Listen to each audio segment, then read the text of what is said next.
Sir Keir Starmer believed he could act with impunity. He presumed no one would notice. But the truth has now surfaced, and the courts are beginning to close in.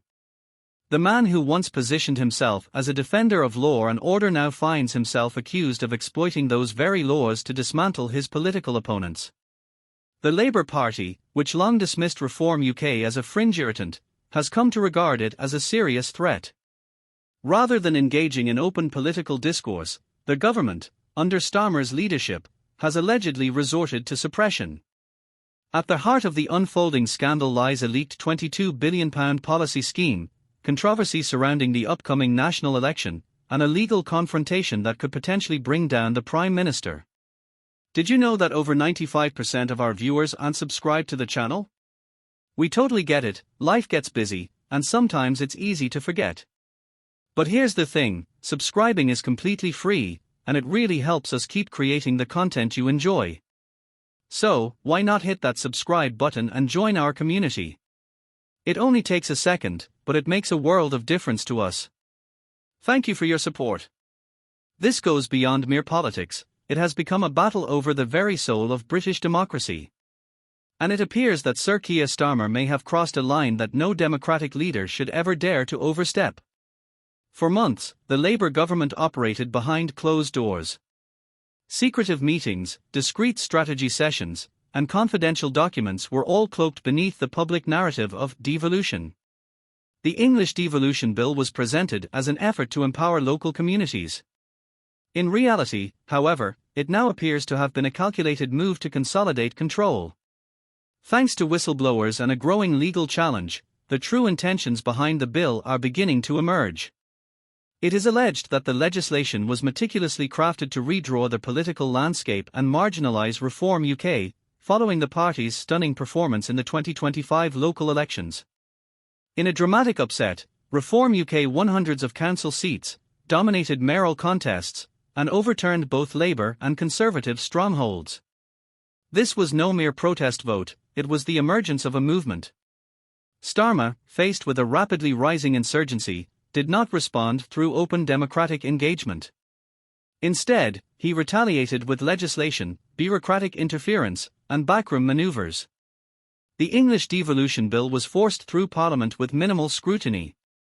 It consolidated local councils into larger regional authorities, many of which are now controlled by Labour-affiliated mayors. While the changes were presented as administrative improvements, the practical result was delayed elections, the introduction of opaque vetting procedures, and mechanisms that allegedly allowed Labour operatives to determine which candidates would be permitted to stand for election, and which would not. Unsurprisingly, Reform UK candidates and local independents found themselves disqualified or marginalised. In regions where Reform UK had made significant gains, such as Kent, Staffordshire, and Lincolnshire, elections were inexplicably postponed. Council meetings were suspended, mayors were stripped of powers, and newly elected officials were denied access to their offices. All of this was couched in complex legal language, but the objective was transparent: to silence a growing movement before it could gain further ground. Now, that plan is beginning to unravel. Reform UK, bolstered by civil liberties organisations and disenchanted local councillors, has launched a full-scale legal challenge against the government. Their claims are severe: that Starmer's administration violated electoral law, manipulated local governance structures, and wielded legislation as a tool to eliminate political competition. To the surprise of many, the judiciary is taking these claims seriously. An emergency court hearing has been scheduled, with the Prime Minister himself at its centre. Leaked memos suggest that Labour strategists openly discussed the need to neutralise Reform UK in the lead-up to the 2026 general election. One internal document reportedly warned that the party posed a structural threat to Labour's control of regional governance and advocated fast-tracking legislation to contain them. The strategy involved reorganising councils, blocking candidates through procedural means, and exempting Labour-dominated areas from the same restrictive rules. The resulting backlash has united an unlikely coalition of civil liberties campaigners, conservative watchdogs, and even disaffected Labour supporters. Nigel Farage has described the affair as the most dangerous assault on electoral freedom in modern British history. Now the courts are listening. The legal challenge contends that the English devolution bill is not only undemocratic, but unconstitutional. It stands accused of selectively delaying elections, redrawing electoral boundaries, and applying vague disqualification criteria to silence legitimate candidates. Evidence of selective enforcement is damning. Labour-held councils experienced no such interference. One particularly explosive revelation has sent shockwaves through Westminster: a leaked draft directive from a senior Labour civil servant, dated a fortnight before the bill's passage. The document allegedly proposed delaying elections in Reform UK-dominated areas under the pretext of administrative realignment. It instructed returning officers to suspend candidate approvals and covertly block Reform's advance, without providing any public justification. As one Reform UK barrister succinctly put it during court proceedings, this bill is not devolution, it is disenfranchisement masquerading as reform. The government's defence, led by Labour officials, has grown increasingly tenuous. While ministers insist that the bill's purpose is to modernise local governance, under intense cross-examination they have struggled to explain why delays disproportionately affected Reform UK's strongholds, or why vetted candidates with unblemished records were inexplicably disqualified. Meanwhile, public outrage is reaching fever pitch. Thousands have taken to the streets in protest. Videos of Nigel Farage's scathing condemnation have gone viral across social media. This government has taken a match to the rulebook, he declared. They are cheating, plain and simple. His remarks have struck a chord far beyond his traditional base. Even lifelong Labour voters are voicing disillusionment. One former supporter from Doncaster, speaking tearfully to Sky News, said, "I voted for Starmer to clean up politics. This is dictatorship tactics, I didn't sign up for this." The irony is palpable. Sir Keir Starmer, who once vowed to uphold justice, may soon find himself at its mercy. What began as a political scandal is rapidly transforming into a national reckoning. Reform UK was once dismissed as a fringe annoyance. Now, it may be the catalyst for a political earthquake. Sensing the gravity of the allegations, the High Court moved with unusual urgency. In a rare and significant interim ruling, judges froze all suspended elections and nullified disqualifications enacted under the contested English devolution bill. Reform UK candidates who had previously been barred were provisionally reinstated. Perhaps more consequentially, Labour was prohibited from using the bill as a legal shield in ongoing proceedings. The firewall Starmer's team had built around his administration began to crack, and panic gripped Downing Street. Advisers warned that if the court ultimately declared the bill unlawful, the implications would be devastating. Dozens of council appointments, budget reallocations, and key policy decisions made under its framework could be rendered null and void. Yet even more damaging than the legal repercussions was the collapse of Labour's moral authority. A party that had once styled itself as a bastion of democratic integrity now stood accused of undermining the very principles it claimed to defend. And at the centre of the political firestorm stood Sir Keir Starmer, once hailed for prosecuting injustice, now accused of orchestrating it. As the legal confrontation intensified, the political narrative shifted dramatically. What was initially viewed as a dry, technical piece of legislation had exploded into a full-blown constitutional crisis. Public confidence in the government began to disintegrate. A journalist at The Telegraph voiced the unspoken question that many within Westminster dared not ask aloud: if Starmer loses this case, and it's proven that he weaponized the law to suppress his opponents, does he survive politically? Or is this the slow, humiliating collapse of a prime minister ensnared by his own ambition? While legal proceedings unfolded inside the courtroom, a second and uncontrollable crisis was erupting outside. Public fury, fueled by Reform UK supporters and civil liberties campaigners, spilled into the streets. Protests swept through Manchester, Sheffield, Hull, and the Midlands. Demonstrators chanted, "Let us vote," and "No devolution without democracy." Significantly, many protesters were not Reform UK supporters. They were disillusioned citizens from across the political spectrum: Labour, Conservative, Liberal Democrat and none, united by a shared alarm: if the government can cancel elections and bar opposition candidates today, who might be next tomorrow? The illusion of Labour's democratic virtue shattered in real time. In a dramatic special broadcast, the BBC's flagship political programme convened a panel of experts to address the crisis. In a moment that stunned viewers, a former Supreme Court justice warned, "This bears all the hallmarks of gerrymandering, only this time, it's cloaked in legal jargon." The Times captured the public mood with the stark headline, "Power Grab Gone Wrong." Even The Guardian, usually sympathetic to Labour, published an uncharacteristically scathing editorial titled "When Reform Becomes Repression." Efforts by the Labour leadership to contain the damage were an unmitigated failure. Senior ministers floundered in media interviews, unable to justify why only Labour-run councils had escaped the disruptions caused by the English devolution bill. Vague explanations about regional rollouts were met with widespread scepticism and, increasingly, open ridicule. But it was Labour's narrative that the backlash was fueled by far-right outrage that collapsed entirely when Liberty, one of Britain's most respected civil liberties organisations, joined the legal challenge. Appearing on ITV, Liberty's director described the bill as a quiet coup against local democracy. Her words quickly went viral, shared across the political spectrum. That moment marked a turning point. NHS staff, teachers, and even former Labour councillors circulated the clip, expressing disbelief that the party they had once trusted was now being accused of procedural authoritarianism. One former Labour voter from Doncaster, speaking to Sky News, said with tearful conviction, "I voted for Starmer because I thought he'd clean up politics. But this is dictatorship tactics. I didn't sign up for this." Nigel Farage seized the moment with calculated precision. Touring areas most affected by the bill, Grimsby, Stoke-on-Trent, Lincoln, he galvanised not just Reform UK supporters, but disillusioned former Labour voters. "This isn't about left or right," he declared at one rally, "it's about whether we live in a democracy or not." Crowds surged.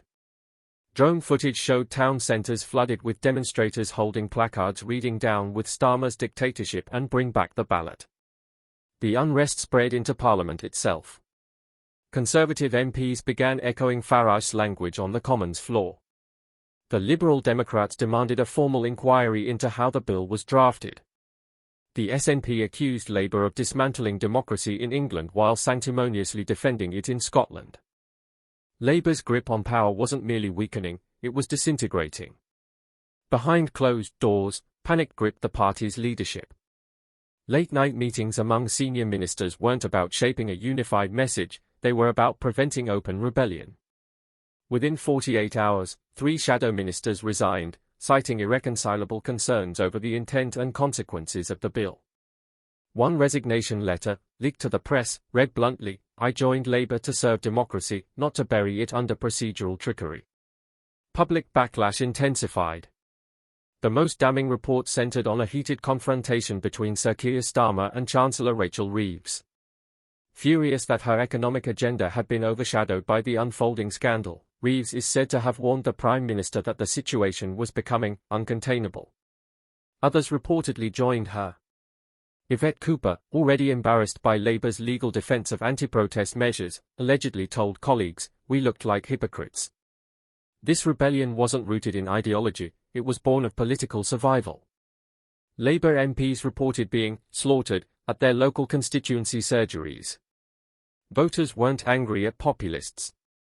They were enraged at the establishment, a government that had, in their eyes, deemed them too untrustworthy to vote. Sir Keir Starmer, a man whose political career had been defined by promises to restore honour and integrity to public office, now faced growing accusations of Machiavellian abuse of power. Court documents, whistleblower testimony, and an avalanche of public anger were converging around one grave and unavoidable question. Did Sir Keir Starmer knowingly use the machinery of government to sabotage a democratic election? If the court answers in the affirmative, the consequences will not be limited to the fate of a single bill. They could spell the end of Starmer's premiership and reshape the future of British politics entirely. Voters who had once abandoned the Conservatives in disgust were now asking a sobering question: was Labour any better? A backbencher from Stoke-on-Trent put it starkly, "The mood on the doorstep is venom. People believe we've hijacked democracy. We can't run from this." Internal polling only reinforced the gravity of the crisis. Focus groups across red wall constituencies revealed a catastrophic collapse in trust. Even soft Labour supporters were turning away, not necessarily back to the Tories, but toward Reform UK, now viewed by many as the only party standing up for electoral integrity and the people's right to vote. Sir Keir Starmer's once impenetrable grip on the Labour Party began to falter. The air in Westminster grew thick with whispers of a confidence challenge, not from opposition benches, but from within Labour's own parliamentary ranks. A faction of senior backbenchers was reportedly drafting a letter demanding Starmer recall Parliament for an emergency session to address what had escalated into a full-blown constitutional crisis. If he refused, they warned, the leadership would face an internal revolt. At the same time, long-buried divisions within Labour resurfaced with renewed force. The party's sidelined left wing, marginalised under Starmer's centrist project, seized the moment. Veteran MP John McDonnell and rising left figure Tsar Sultana took to social media and public rallies, lambasting the leadership for what they called a betrayal of Labour's democratic soul. "We fought authoritarianism under Johnson," McDonnell declared to a rapturous crowd. "Are we now expected to accept it under Starmer? Never." Even the trade unions, historically Labour's most loyal institutional allies, began to break ranks. The usually compliant GMB issued a cautious but pointed statement expressing grave concern over the legal and democratic implications of the English devolution bill. Unite, one of the party's largest and most influential backers, went further, calling for the immediate withdrawal of the bill and warning that Labour's betrayal of democratic principles would not be forgotten at the ballot box. Starmer had rebuilt the party in the aftermath of the Corbyn era by tightly managing dissent and projecting an image of internal unity. But now, the rebellion was no longer a fringe phenomenon, it was emerging from Labour's core. In a last-ditch attempt to reassert control, Starmer convened an emergency press conference.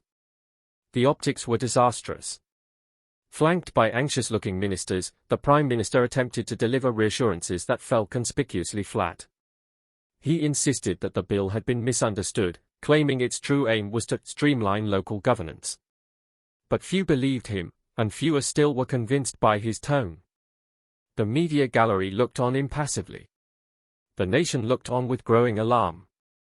One line, clearly intended to project strength, backfired spectacularly. "We cannot let disruptive forces hijack our democracy." Within minutes, it was trending across X, formerly Twitter, mocked not only by Nigel Farage but even by former Labour allies. Memes and reaction videos proliferated. For many, it did not sound like defiance, it sounded like desperation. The country didn't see a confident leader. They saw a man trapped by his own machinations. As tension boiled over across the country and protests gathered momentum in towns and cities, all eyes turned towards the Royal Courts of Justice. There, Reform UK's legal team, now bolstered by civil liberties organisations and independent counsellors, laid out their explosive case. They accused the government of electoral sabotage, abuse of executive power, and a calculated breach of constitutional law. Their evidence was damning. Internal memos, whistleblower testimony, and confidential party documents revealed a clear pattern. The English devolution bill had never been about empowering local communities. It was, they argued, a tool to suppress political opposition, to target Reform UK, block Nigel Farage, and neutralise electoral threats before the 2026 general election. Then came the moment that shook Westminster to its foundations. The court ruled the English devolution bill unlawful, citing clear violations of both electoral legislation and the principles of constitutional fairness. In a single, emphatic judgment, the judiciary struck down the centrepiece of Starmer's strategy. The bill was invalidated. The smokescreen had cleared. The fallout was immediate and devastating. Calls for Starmer's resignation erupted across the country. Reform UK supporters took to the streets in celebration, joined by furious citizens who had watched their right to vote nearly extinguished by government decree. Within Parliament, the Labour Party unravelled in real time. The project Starmer had spent years building was collapsing at speed. The party he had vowed to unite now stood fractured and embattled. The democracy he had promised to restore was revealed to be the very institution he had endangered. And the Prime Minister who once spoke of justice and integrity was now facing accusations of attempting to subvert the rule of law. In the aftermath of the ruling, a single, damning question echoed through the corridors of Westminster and across the nation. Did Sir Keir Starmer knowingly use the machinery of government to sabotage British democracy?